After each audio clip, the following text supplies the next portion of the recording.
Hello, and welcome back to another episode of Currently Speaking, the podcast of the Current Consulting Group. I'm Bill Current, founder of the Current Consulting Group, and I would like to invite you to visit our website at currentconsultinggroup.com to find an archive of all past episodes of Currently Speaking, as well as our webinars and newsletters, etc. But you can listen to past episodes by visiting our website. You'll find us also on YouTube and all major podcast platforms. So find us, like us, share our podcast with others, and help us increase our viewership. Today's podcast is entitled, Is Marijuana So Bad? It is for the workplace. Now, when a California band from the 1970s was searching for the perfect name, a friend suggested they call themselves the Doobie Brothers because they were always smoking pot. Supposedly, the members of the band thought it was a dumb name, but it caught on, and the rest is history. Today, marijuana is known by many names, including pot, weed, dope, Mary Jane, reefer, grass, and the politically correct cannabis. Another word that could be used to describe marijuana is legal. As of 2024, 28 states and U.S. territories, including the District of Columbia, have legalized marijuana for personal possession and consumption by adults. Additionally, 43 states and territories have legalized pot for medicinal use, despite the fact that the U.S. Food and Drug Administration, which carefully evaluates all drugs for safety, efficacy, and quality, does not approve marijuana for any therapeutic purposes. Marijuana is legal just about everywhere. And even though it remains illegal by federal law, the U.S. Department of Justice rarely, if ever, enforces those laws. The proponents of marijuana legalization have sold the United States a proverbial bill of goods, which is defined as something that has intentionally been misrepresented or something passed off in a deception or fraud.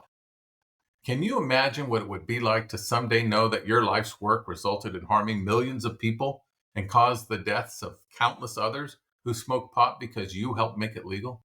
According to the same federal government that refuses to enforce marijuana laws, cannabis is neither harmless to the user's health or free of negative consequences in society.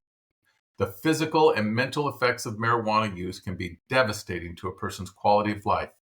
Breathing problems, increased heart rate, hallucinations, paranoia, depression, anxiety, schizophrenia, and suicidal thoughts are not uncommon among regular users. The Drug Enforcement Administration, or the DEA, offers the following, quote, marijuana smokers experience serious health problems such as bronchitis, emphysema, and bronchial asthma. Extended use may cause suppression of the immune system. Withdrawal from chronic use of high doses of marijuana causes physical signs including headache, shakiness, sweating, and stomach pains and nausea. A specific area of society that is being significantly affected by the legalization of marijuana is the workplace. How? Consider some of the short-term effects of using marijuana, such as altered sense of time, changes in mood, impaired body movement, difficulty with thinking and problem solving, and impaired memory. These can all negatively impact an employee's ability to perform their job properly. For employers trying to maintain a safe workplace and productive employees, there are three critical questions that must be answered. First, are employees using marijuana on their way to work? In a survey of 500 employees who admitted to being regular marijuana users, 31% confessed that they use marijuana during their commute to the workplace.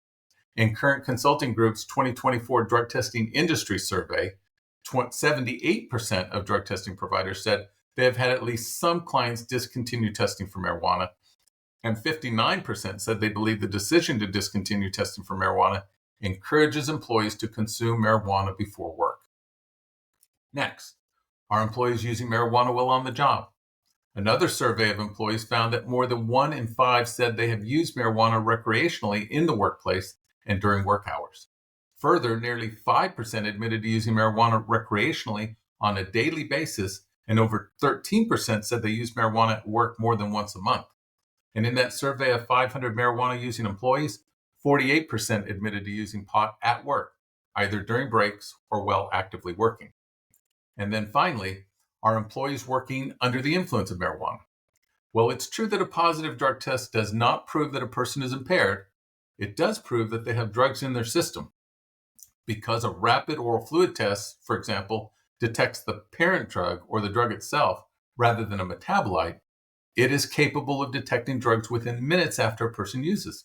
This means a positive rapid oral fluid test result may indicate that the person is actually impaired on the job.